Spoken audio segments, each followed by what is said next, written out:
Hello hi everyone, this is Neha Saini in front of you. तो जैसा कि हमने हमारा फर्स्ट चैप्टर शुरू किया था यूनिट एंड डायमेंशंस, उसमें हमने यूनिट से रिलेटेड जितने भी हमारे टॉपिक्स थे, जितने भी क्वेश्चंस थे, कॉन्सेप्ट थे, वो सभी हमने कंप्लीट कर लिए हैं। उसके बाद हमने हमारा डायमेंशंस शुरू किए थे। डायमेंशंस मैं आपको करा चुकी हूँ और ये भी बता चुकी हूँ कि आपके एग्जाम के लिए डायमेंशंस कितने ज्यादा इंपॉर्टेंट है। तो आपको डायमेंशंस ना सिर्फ इसी चैप्टर के लिए, इवन आपके जितने भी चैप्टर्स होंगे ना, सभी में आपको डायमेंशंस बहुत ज्यादा हेल्पफुल होने वाला है। क्योंकि जब भी आप किसी भी फिजिकल क्वांटिटी की डेफिनेशन करेंगे तो उसमें आपको डायमेंशंस लिखना कंपल्सरी होता है। तो आप सिर्फ ये ना समझें कि फर्स्ट चैप्टर के लिए ही आपको डायमेंशंस करने हैं। डायमेंशंस आपको पूरी कंप्लीट फिजिक्स के लिए करने हैं। तो डायमेंशंस अच्छे से समझते हुए चलिएगा, ठीक है। सेकेंड थिंग इज दैट हमने जो अपना जो न्यूमेरिकल स्टार्ट किए थे, उसमें मैंने आपको कुछ न्यूमेरिकल्स करा दिए थे, जिसमें मैंने आपको फर्स्ट जो हमारा पैटर्न था वो सिखाया था, जिसमें हमने देखा था कि आपको कोई भी एक इक्वेशन दे दी जाएगी, वो इक्वेशन आपकी डायमेंशनली करेक्ट है या नहीं, वो आपको चेकआउट करना था। सिर्फ चेक करना था वो आपकी डायमेंशनली करेक्ट है या नहीं। उसके बाद जो आपका नेक्स्ट पैटर्न बनता है वो बनता है किसी एक यूनिट से किसी सेकेंड यूनिट में किसी भी फिजिकल क्वांटिटी की यूनिट को कन्वर्ट करना। इसमें हम क्या करते हैं, जैसे हमारे पास यूनिट्स होती हैं, हमने देखा था हमारी सिस्टम ऑफ यूनिट्स में बहुत सारे सिस्टम्स होते हैं। एफपीएस होता है, एफपीएस, सेकेंड सीजीएस होता है, एंड हमारा एमकेएस होता है। एमकेएस को हमने क्या किया था, ऐसा यूनिट घोषित किया था जिसको बोला गया था ये हमारी सिस्टम ऑफ इंटरनेशनल है। उसी में ही मैं आपको एक क्वेश्चन करा चुकी थी जिसमें हमने किया था कि आपको क्या करना था, 1 न्यूटन को चेंज करना था डाइन में। तो उसमें हमारा एक पैटर्न बनता था न्यूमेरिकल का, वो मैं आपको कंप्लीट करा चुकी हूँ। उसके लिए मैंने आपको रिक्वायर्ड फॉर्मूला भी कराया था। आज जो हम करने वाले हैं वो हमारा सेकंड क्वेश्चन है, जो कि क्या है आप देख सकते हैं। क्वेश्चन है हमारा कन्वर्ट 1 जूल इनटू अर्ग। ये जो अर्ग होती है, अभी बताऊंगी मैं ये क्या होती है। तो आपको क्या करना है, डायमेंशनली इसका एनालिसिस करना है और इसको कन्वर्ट करना है जूल से अर्ग में। तो चलिए फिर शुरू करते हैं अपने क्वेश्चन को without any waste of time. एक एक चीज को बहुत ध्यान से सीखिएगा, क्योंकि कई बार क्या होता है आपको जूल से अर्ग में नहीं देता है, अर्ग से जूल में दे देता है। और काफी बार क्या होता है आपको ना तो जूल दिया होता है ना ही अर्ग दिया होता है, सिंपली बोल देता है किसी भी मतलब एक सिस्टम से दूसरे सिस्टम में चेंज करो। तो वहां पे आपको थोड़ा सा खुद से फोकस करना होता है, थोड़ा सा अपना प्रेजेंस ऑफ माइंड लगाना है कि एक्चुअल में आपसे जो पूछा जा रहा है, सबसे पहले तो आप चेकआउट करेंगे कि आपकी वो जो पूछ रहे हैं वो किसकी यूनिट है। आज है ना मैं आपको स्टेप वाइज ये करना सिखाऊंगी। जब मैंने आपको फर्स्ट क्वेश्चन करना सिखाया था, जब हमने न्यूटन से डाइन में चेंज किया था, तो मैंने आपको सीधा करा दिया था, मतलब सॉल्यूशन एकदम सीधा कराया था। आज मैं आपको इसमें स्टेप्स बनाना सिखाऊंगी। आप चाहें तो एग्जाम में स्टेप वाइज भी कर सकते हैं और आप चाहें तो नॉर्मली भी कर सकते हैं, जैसा आपका मन करे या फिर जैसा आपको अच्छा लगे। क्योंकि आपको पता है अटेम्प्टेशन पे हमें ज्यादा ध्यान देना होता है, एग्जाम में मार्क्स इंक्रीज होते हैं उससे। तो जो भी आपको टाइप पसंद आए, जो मैंने पहले कराया था आपको, वो अगर आपके पसंद आए तो आप उसको फॉलो कीजिए, या फिर आज जो मैं आपको स्टेप वाइज करा रही हूँ वो अगर आपके पसंद आता है तो आप वो वाला कर लीजिए, ठीक है। तो चलिए फिर स्टार्ट करते हैं। हमारा जो क्वेश्चन है इसका सॉल्यूशन करना। तो सॉल्यूशन में आपको सबसे पहले क्या करना है, सबसे पहले तो आपको विदाउट एनी स्टेप सिर्फ ये लिखना है कि जो आपके जूल और अर्ग है वो है क्या। तो आप लिखेंगे जूल एंड अर्ग, जूल एंड अर्ग both are the units of work done. शायद आपको पता होगा, काफी बच्चों को पता होगा कि जूल और अर्ग जो होती है हमारी यूनिट होती है वर्क डन की। साथ साथ बताते हुए चल रही हूँ क्योंकि ये चीजें आपकी कहीं पे भी यूज हो सकती हैं, जरूरी नहीं है इसी क्वेश्चन में होगी। तो अपनी नॉलेज को इंक्रीज कीजिए। अर्ग जो होती है वो आपकी वर्क डन की ही यूनिट होती है, जूल का तो मे बी आपको पता ही होगा। तो यहाँ पे क्या है, सबसे पहले तो आप बताएंगे कि क्वेश्चन में जो आपको मेंशन किया गया है एक्चुअल में वो किस किस की यूनिट है। तो हमें पता लगा कि जो जूल होती है और जो आर्ग होती है एक्चुअल में वो किसकी यूनिट होती है, वो हमारी वर्क की यूनिट होती है। देन उसके बाद आपका फर्स्ट जो स्टेप रहेगा वो क्या रहेगा, स्टेप 1 आप लिखेंगे यहाँ पे, स्टेप 1 आप यूज करेंगे। स्टेप 1 में आप लिखेंगे जूल के बारे में। Joule is SI unit of work, यानी कि जूल जो होती है वो हमारी SI यूनिट होती है वर्क की। तो सिंपल सी बात है कि आर्ग क्या हो जाएगा, erg is CGS unit of work. तो सबसे पहले फर्स्ट स्टेप में जो आप करेंगे वो आप लिखेंगे इसके बारे में कि हमारा कौन सा जो यूनिट्स यूज की हैं वो कौन सी SI और कौन सी CGS, क्योंकि एक्चुअल में जो हम करते हैं कन्वर्जन वो किसका करते हैं, यूनिट्स का ही करते हैं ना। तो इससे हमें क्या पता लगा कि हमें जूल से अर्ग में करना है, इसका मतलब हमें SI से किस में करना है, CGS में चेंज करना है। तो सबसे पहले आपको यही बताना होता है कि फर्स्ट सिस्टम आपका कौन सा है और सेकंड कौन सा है। तो आप SI लिखोगे सबसे पहले जो भी आपको दिया गया है। अगर मान लीजिए पहले अर्ग दिया हुआ होता तो आप लिखते, यहाँ पे लिखा होता अर्ग इंटू जूल, तो आप ऐसे ही लिखते, बस चेंज हो जाता, अर्ग इज दी ऊपर आ जाता सी ये वाली लाइन और ये वाली लाइन आ जाती आपकी नीचे की तरफ। तो क्या मतलब है इसका कि आप ये समझ सकते हैं कि आपका ये सिस्टम किस तरह से काम करेगा। ठीक है, तो आपको सबसे पहला जो आपका स्टेप करना है वो यही है कि जो आपके सिस्टम की यूनिट आपको गिवन है वो आप लिखेंगे कि वो किसकी यूनिट है। ठीक है, सबसे पहली बात। अब आप डायमेंशनल फॉर्मूला निकालेंगे अपना वर्क का, क्योंकि उसी से ही हमें क्या करना है, हमारे फॉर्मूले में यूज होने वाली जो वैल्यूज होंगी ना उसको फाइंड आउट करना है। तो आपको डायमेंशनल फॉर्मूला निकालना है यहाँ पे। तो आप लिखेंगे डायमेंशनल फॉर्मूला फॉर वर्क। तो अब मुझे बताइए वर्क का डायमेंशनल फॉर्मूला क्या है। अभी तक तो आपको याद हो जाना चाहिए था बच्चों को, जल्दी से बताओ मुझे, कमेंट करो जल्दी से।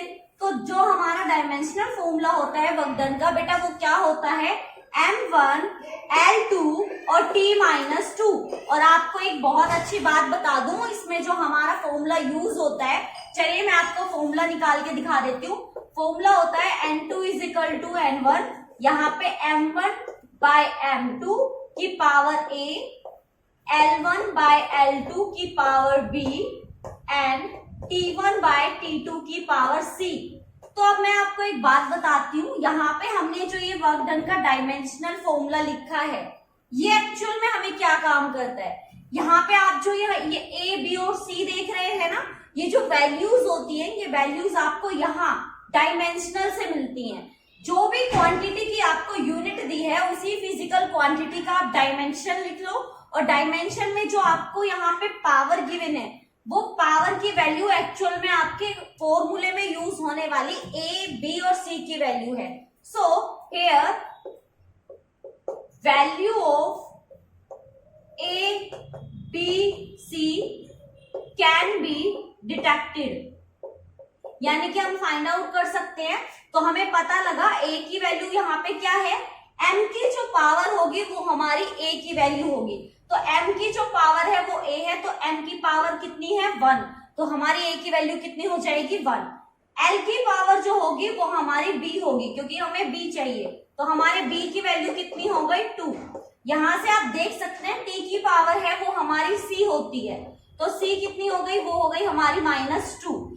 तो कहने का मतलब सबसे फर्स्ट वाले स्टेप में हमें क्या करना है, A, B और C की वैल्यू चाहिए, क्योंकि ये सारी वैल्यूज भी हमें क्या करनी है, फाइंड आउट करनी है। तो सिंपल सी बात है कि हमने A, B और C कहां से फाइंड आउट किया, जो हमें यूनिट्स दी थी सबसे पहले हमने लिखा कि ये यूनिट हमारी वर्क की होती है। फिर हमने बताया कि फर्स्ट जो यूनिट है वो SI है, सेकंड जो हमें गिवन है वो CGS है। देन उसके बाद हमने इसका डायमेंशनल निकाला और डायमेंशनल से हमने A, B और C की वैल्यूज को क्या कर लिया, फाइंड आउट कर लिया। यहाँ पे हमारा फर्स्ट स्टेप क्या हो जाता है, फिनिश हो जाता है। अब हम करेंगे हमारा स्टेप 2। अब हमें क्या करना है स्टेप 2 में आपको normally M1, M2, L1, L2, T1 और T2 की वैल्यूज को फाइंड आउट करना है। इसको हम नाम देते हैं सिस्टम्स, क्योंकि हम एक सिस्टम से दूसरे सिस्टम में चेंज कर रहे हैं। जो हमारे सिस्टम होते हैं, यानी कि यूनिट्स के जो सिस्टम होते हैं, वो मैंने आपको स्टार्टिंग में भी बताया ना, एफपीएस, सीजीएस और आपका एमकेएस। तो हम क्या कर रहे हैं, एमकेएस यानी कि एसआई को सीजीएस में चेंज कर रहे हैं, यानी कि फर्स्ट सिस्टम को सेकंड सिस्टम में चेंज कर रहे हैं। तो हम लिखेंगे फॉर कन्वर्ट जूल इनटू अर्ग। अगर हम क्या कर रहे हैं, जूल को अर्ग में चेंज कर रहे हैं, यानी कि फर्स्ट सिस्टम को सेकंड सिस्टम में चेंज कर रहे हैं, तो आप यहाँ पे लिखेंगे फर्स्ट सिस्टम, यानी कि फर्स्ट सिस्टम हमारा कौन सा है, आप यहाँ पे एसआई सिस्टम भी लिख सकते हैं। ठीक है, यहाँ पे फर्स्ट की जगह आप एसआई सिस्टम भी नोट डाउन कर सकते हैं। सेकंड साइड आप क्या लिखेंगे, सेकंड साइड आप लिखेंगे सेकंड सिस्टम। सेकंड सिस्टम की जगह आप सीजीएस भी लिख सकते हैं, क्योंकि हमें किसमें किससे कन्वर्ट करना है, एसआई से जूल में, क्योंकि हमें एसआई से जूल में जाना है ना। तो मैंने यहाँ पे दोनों आपको लिख के दिखा दिए हैं। आप चाहे तो लिख सकते हैं फर्स्ट सिस्टम सेकंड सिस्टम, अगर आप चाहें, आपका मन हो तो आप सिंपली भी लिख सकते हैं SI system and second system. जो आपको बेटर लगे, जो आपको बेस्ट लगे, आप वो कीजिए। ऐसा कुछ नहीं है जो मैं कहूँ आप वो करेंगे। ठीक है, तो आपको जो बेटर लगता है आप उसको फॉलो कीजिए। तो मैंने यहाँ पे दोनों सिस्टम आपको लिख के दिखा दिया, आप ऐसे ही कर सकते हैं। अब जैसे मैंने आपसे कहा, सेकंड स्टेप में हमें क्या फाइंड आउट करना है, हमें फाइंड आउट करना है M1, M2, L1, L2, T1 और T2 की वैल्यू को। तो यहाँ पे देखो, फर्स्ट सिस्टम में हम सारी 1 वाली वैल्यूज को फाइंड आउट करेंगे। तो आप यहाँ पे लिखेंगे M1, L1, T1, N1 और यहाँ पे एक वैल्यू आती है U1, वो भी मैं आपको बताऊंगी। सेकेंड सिस्टम में हम क्या करते हैं, सेकेंड सिस्टम में हम फाइंड आउट करते हैं 2 वाली वैल्यूज। तो M2, L2, T2, N2 और U2, इन सब की वैल्यूज को हमें क्या करना है, फाइंड आउट करना है। और फाइंड आउट करने के बाद, लिखने के बाद आपका क्या काम रहेगा, इन सभी को आपको इस फॉर्मूला में पुट करना है। पुट करने के बाद तरीका मैं आपको बताऊंगी, जो कि हमारा थर्ड स्टेप होगा, बहुत इजी होगा। सबसे पहले हम लोगों को हमारे जो फर्स्ट और सेकंड सिस्टम में यूज होने वाला मास, लेंथ, टाइम और हमारा जो ये मैग्नीट्यूड और यूनिट्स हैं, इनको हम पहले यहाँ पे नोट डाउन करेंगे, क्योंकि पहले सेकंड स्टेप कंप्लीट करेंगे, उसके बाद हम हमारे थर्ड स्टेप पे आएंगे। तो चलिए फिर हमारी वैल्यूज को फाइंड आउट करना शुरू करते हैं। अब क्या करना है, हमारे पास जो फर्स्ट सिस्टम है वो कौन सा सिस्टम है, एसआई। अब आपको एक एक चीज बहुत आराम से, बहुत ध्यान से यहाँ पे लिखनी है। तो जब हमारे पास एसआई यूनिट होती है, तो एसआई यूनिट में मास क्या होता है बताइए। आपको ये चीज पता होनी चाहिए कि हमारा जो एसआई यूनिट होती है वो फॉलो करता है एम, के और एस को। और एम के एस का मतलब क्या होता है, एम के एस का मतलब होता है मीटर, के का मतलब होता है केजी और टाइम के लिए हम यूज करते हैं सेकंड एस। तो जब हम एसआई यूनिट की बात करते हैं, तो एसआई यूनिट में जो मास होता है हमारा, उसको हम किस में लेते हैं, केजी में। तो M1 की जो वैल्यू आएगी वो आपकी आएगी यहाँ पे 1 kg। ध्यान से करेगा, ये वैल्यूज बहुत आराम से, ध्यान से और बहुत ही कॉमन सेंस के साथ लिखनी है, वरना आपका पूरा का पूरा क्वेश्चन गलत हो सकता है एक स्टेप की वजह से। ठीक है, तो आपको पता होना चाहिए एसआई यूनिट में जो हमारी लेंथ होती है उसको हम किस में मेजर करते हैं, मीटर में। तो यहाँ पे लेंथ आप कितनी लिखेंगे, 1 मीटर, याद रहेगा आपको। टाइम की बात करें तो टाइम तो हमारा कितना रहता है, वो हमेशा हमारा 1 सेकेंड ही रहता है। अब बात आती है N1 और U1 की, क्योंकि N1 की वैल्यू हमें यहाँ पे लिखनी है, हमें हमारा फॉर्मूला चाहिए, फॉर्मूले में दी हुई सारी फिजिकल क्वांटिटीज हमें लेनी है। तो N1 की वैल्यू भी हमें फाइंड आउट करनी होगी। तो N1 की वैल्यू हमें कहाँ से मिलेगी, N1 की वैल्यू आपको ऑलरेडी क्वेश्चन में गिवन होती है, ये आप देख रहे हैं ना, यहाँ पे लिखा हुआ है कन्वर्ट 1 जूल। तो बेटा अगर आपको 1 की जगह 2 दे दे या फिर 1 की जगह कुछ भी दे सकता है क्वेश्चन में, जो भी यहाँ पे आपको दिया हुआ रहता है, या तो कोई डिजिट होगी, जैसे कि यहाँ पे 1 लिखा हुआ होगा या 2 लिखा होगा। कई बार यहाँ पे 72 आ जाता है, जब आपको जूल से अर्ग में चेंज करना होता है तो 72 आ जाता है। तो आप घबराइएगा नहीं, जो भी वैल्यू आपको दी गई है एक्चुअल में वो वैल्यू आपको N1 की दी गई है। तो यहाँ पे N1 की वैल्यू आप बताओ कितनी हो जाएगी, क्योंकि आपको 1 गिवन है तो आप कितनी लेंगे, यहाँ पे 1 लेंगे। अब बात करते हैं यहाँ U1 का क्या मतलब है।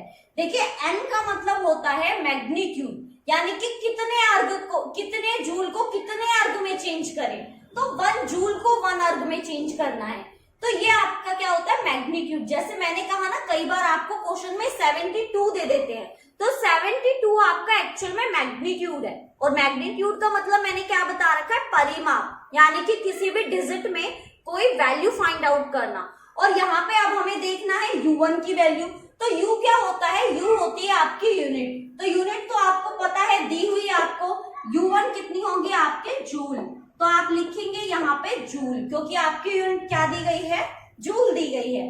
चलिए अब हमारे सेकंड जो सिस्टम है इसके बारे में देखते हैं, इसकी वैल्यूज लिखते हैं यहाँ पे, क्योंकि हमें हमारा फॉर्मूले में जितने भी फिजिकल क्वांटिटीज हैं उनको फाइंड आउट करना है, क्योंकि हमें वो वहां पे पुटअप करना है, तो उसके लिए सेकंड हमारा सिस्टम हमें मिलना चाहिए।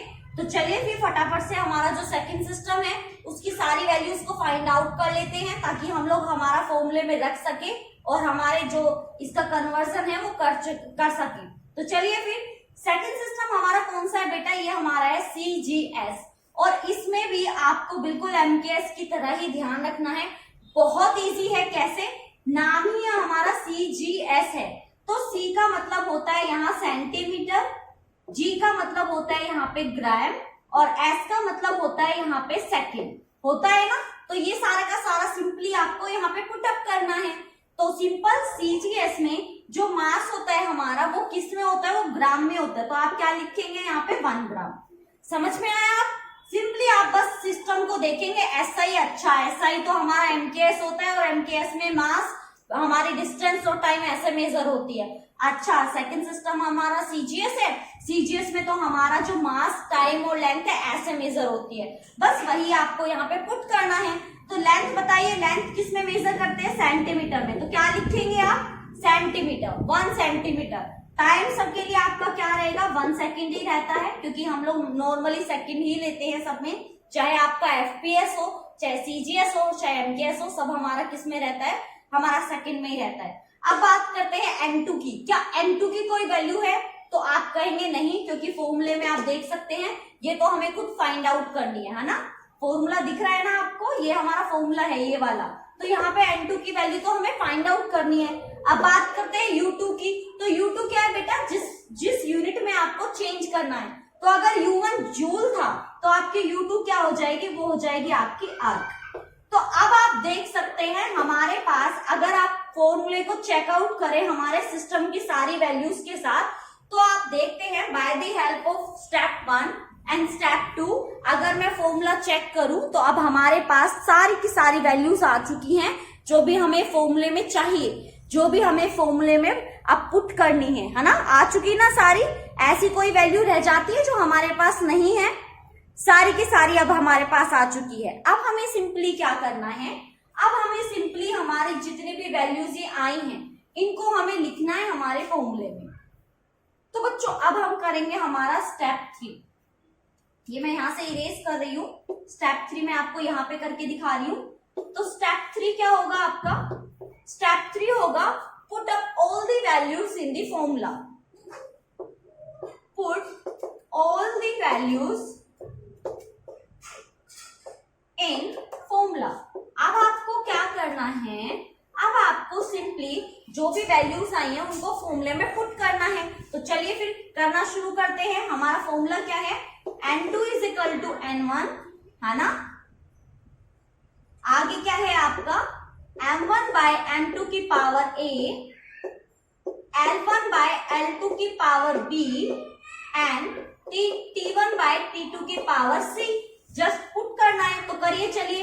N1 की वैल्यू कितनी है, 1, M1 आपका कितना है 1 kg, M2 आपका कितना है 1 ग्राम, A की वैल्यू कितनी है आपकी 1, L1 कितना है आपका, L1 है आपका 1 मीटर, L2 कितना है 1 सेंटीमीटर, और B की जो वैल्यू है वो है आपकी 2। वैल्यूज पे ध्यान रखिएगा कहीं गड़बड़ ना हो जाए। T1 आपका दोनों में ही 1 सेकेंड है, तो यहाँ तो गड़बड़ की कोई आशंका है ही नहीं, और पावर आपकी कितनी है -2।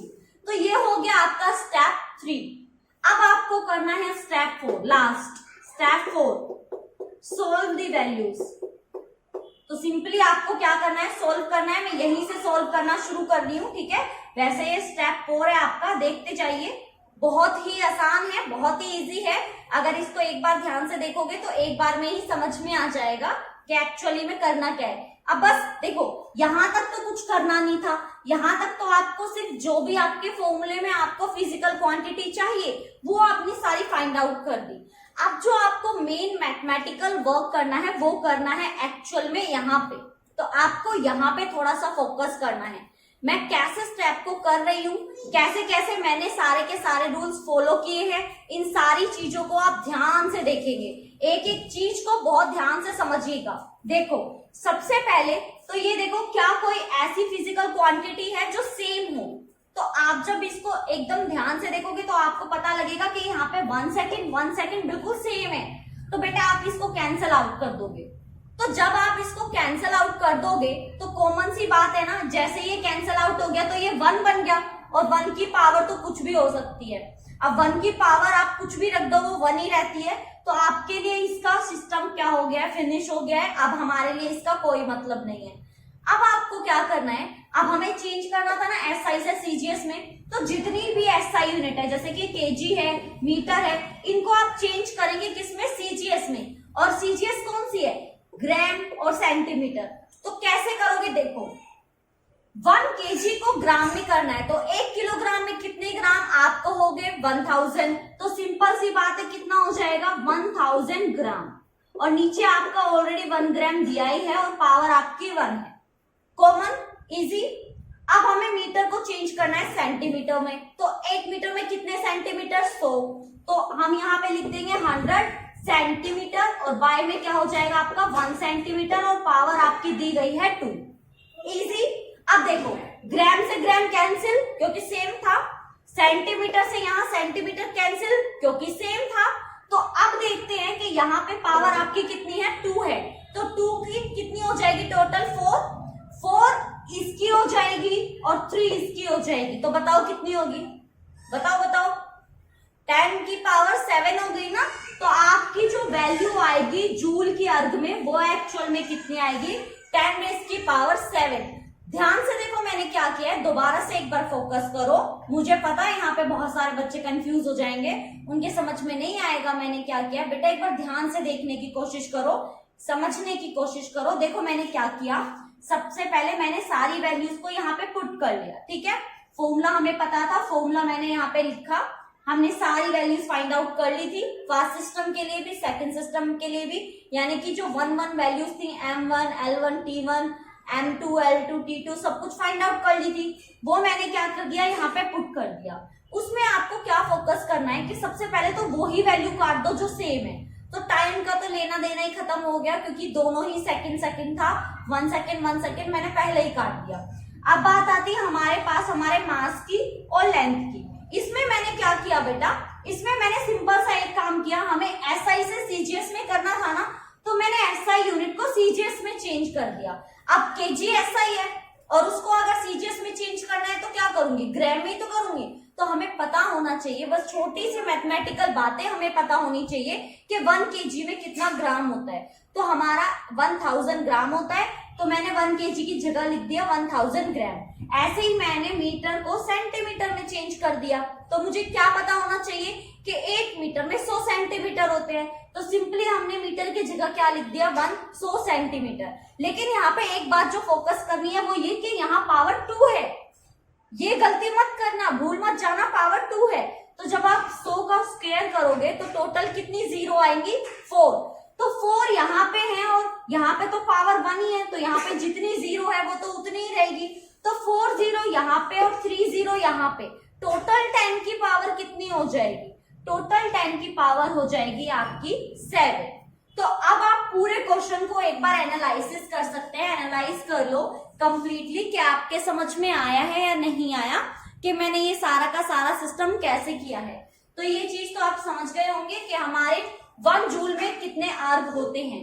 तो ये आपका आंसर आपके सामने है, कैसे किया है वो भी मैंने आपको समझा दिया है, और आई होप आपको समझ में भी आया होगा कि सिस्टम मैंने कैसे किया है। आसान है ना। कहीं पे भी कोई ऐसी प्रॉब्लम जो आपको समझ में ना आई हो तो आप मुझे बता सकते हैं कि मैम हमें ये वाला स्टेप बिल्कुल भी समझ में नहीं आया। वैसे ऐसा है नहीं, मैंने ऐसा कोई भी स्टेप छोड़ा नहीं है जहां पे आपको कोई कंफ्यूजन हो या आपको ऐसा लगे कि ये चीज हमारे समझ में नहीं आई है। तो देख लीजिए फिर ये हमारा क्या था 1 जूल इंटू आर, जिसमें हमने एक सिस्टम से दूसरे सिस्टम में हमारा जो था यूनिट को चेंज कर दिया। कैसे चेंज करना है, स्टेप आपके हमेशा सेम रहेंगे। अगर आपको मान लीजिए स्टेप वाइज ही करना है क्वेश्चन को, स्टेप ऐसे ही रहेंगे। फर्स्ट स्टेप में आप बताएंगे क्वेश्चन में आपको जिस यूनिट के बारे में बात की है वो यूनिट एक्चुअल में किस फिजिकल क्वांटिटी की है। सेकंड में आपको उस फिजिकल क्वांटिटी के जो सिस्टम है, यानी कि एसआई से अगर सीजीएस है या सीजीएस से एसआई है, मान लीजिए आपको बोलते कि सीजीएस से एसआई में करो तो सीजीएस इस साइड आ जाता, यानी कि M1 L1 T1 आपका सीजीएस में होता और ये वाली वैल्यू आपकी एसआई में होती। थर्ड स्टेप आपको पता ही लग गया होगा, जस्ट फॉर्मूले में पुट करनी है जितनी भी वैल्यूज है आपकी। और फोर्थ स्टेप तो आपका इजी सा है ही, सिंपली आपको वैल्यूज को क्या करना है, सोल्व आउट करना है और आपके सामने आपका आंसर आ जाता है ना। बिल्कुल इजी, आसान है ना, बिल्कुल सिंपल है ना, बिल्कुल भी ऐसे कोई कंफ्यूजन तो नहीं है जो आपके समझ में ना आ रही हो। तो भाई ये था हमारा क्वेश्चन जो कि हमारा वर्क डन में था। हमने क्या किया, जस्ट हमारे वर्क डन को चेंज किया, वर्क डन की एक यूनिट से सेकेंड यूनिट में, यानी कि हमारे एसआई से सीजीएस में। तो ऐसे ही क्वेश्चंस मैं आपको कराऊंगी। देन उसके बाद हम लोग देखेंगे कि हमारे जो डायमेंशंस होते हैं एक्चुअल में उसकी लिमिटेशंस क्या क्या होती हैं, क्योंकि आप लोगों को पता है लिमिटेशंस हर चीज की होती हैं, कोई भी परफेक्ट नहीं है, सबके कहीं ना कहीं लिमिट आ ही जाती है। हमारी भी जैसे एक दिन लिमिट आती है, कैसे मर जाते हैं ना हम लोग, ऐसे ही हमारे डायमेंशन है उनकी भी कुछ लिमिट होती है। वो लिमिट भी मैं आपको डिटेल में बताऊंगी, लेकिन नेक्स्ट लेक्चर में। तब तक आप इस क्वेश्चन को अच्छे से प्रैक्टिस करोगे, खुद से एक बार रफ नोटबुक पे इसकी प्रैक्टिस करके देखोगे, इसके नोट्स बनाओगे।